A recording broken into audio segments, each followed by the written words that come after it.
Good morning, and welcome to Redeemer Lutheran Church. I'm Pastor Gary Lodeholt. Perhaps you've heard of the fairly well-known game 6 Degrees of Kevin Bacon. In this game, movie buffs tried to connect wide-ranging actors to Kevin Bacon. This actor was in a movie with this actor who was in a movie with Kevin Bacon. That would be 2 degrees of separation, and the game extends all the way to 6 as they attempt to connect just about every actor known to Kevin Bacon within 6 leaps. The idea behind this game has filtered into real life, too. Now, people try to connect themselves to famous people the same way. I know so-and-so who knows so-and-so who knows this famous person, so I'm only 2 degrees from that person.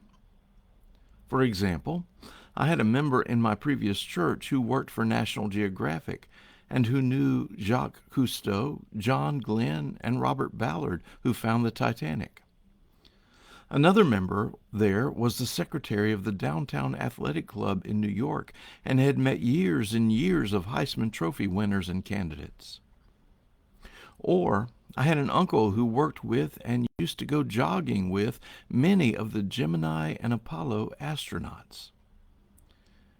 Even here at Redeemer, we had a member who was a mechanic on planes during World War II in the same bomber group as the Enola Gay and knew those pilots who dropped the first atomic bomb. It's a small world. Palestine in the time of Jesus was a bit like that.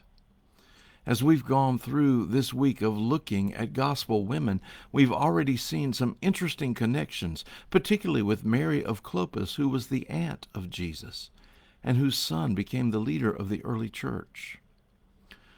There's another possible connection with our last woman of the week, a woman named Salome. Now, scholars have determined that Salome was a very common name in early New Testament times. And I'm sure you know the story about the girl named Salome who danced for King Herod and as a reward requested the head of John the Baptist on a platter. That's not who we're talking about today. Tradition mentions another Salome as well, who is thought to be the sister of Jesus and who also was a believer. That's not who we're talking about either. Rather, we are talking about a particular Salome who is mentioned in the Gospel of Mark as being at the crucifixion with Mary, the mother of Jesus, and Mary Magdalene, and who is then also mentioned as going with them to the tomb to anoint Jesus' body on Easter morning and finding the stone rolled away. The text says these women had been followers of Jesus in Galilee and had followed him to Jerusalem. Where the small world comes in is when you compare Mark's gospel to Matthew's. In Matthew, when it tells the story of the women at the foot of the cross, it mentions the 2 Marys, just like Mark, and it says a third woman who was there was the mother of the sons of Zebedee. Now you might remember who the sons of Zebedee are. James and John, who were special disciples and very close to Jesus. We can't be sure that Salome is the mother of James and John, but isn't it interesting that this small world family connection might be in place? Not only did James and John follow Jesus and be a disciple, but at least one of their parents did too. No tradition ever escalates Salome to the level of a disciple, but she is certainly accorded the role of a follower of Jesus. Now, as I reflect on Salome, I am struck by a few things. First, I'm struck by her courage to be there at the foot of the cross.